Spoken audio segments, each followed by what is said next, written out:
Assalamualaikum warahmatullahi wabarakatuh. Isang mapagpala at magandang araw sa inyong lahat. Muli ito ang inyong Karashid. Ako po ay natutuwa at gusto kong i-share sa inyo dahil ako po ay nabuhayan ng bihira na tanim dito sa atin. So tawag dito sa English ay snake gourd o snake ampalaya. Ako ay natutuwa dahil first time ko magkaroon nito. So inshallah guys, tingnan nyo guys kung anong klaseng tanim ito inshallah. So ito guys, ito yung ano niya, ito yung last na bunga niya, bagong bunga niya. So ito siya. Ayun guys, tingnan nyo guys, so para siyang ahas. So siya ay halos mahigit 1 metro na, kalahating metro.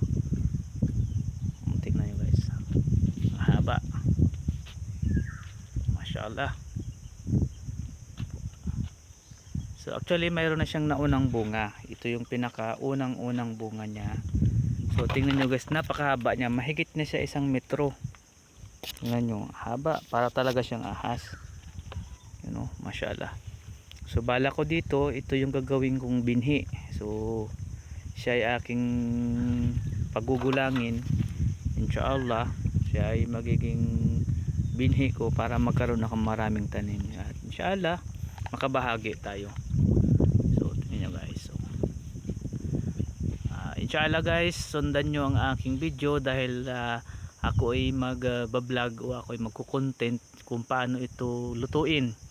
So sabi nila masarap daw ito sa salad, either gawin siyang sa itlog, igisa sa itlog. So hindi ko pa siya natikman. So inshallah guys, sundan yung aking video sa aking pagluluto.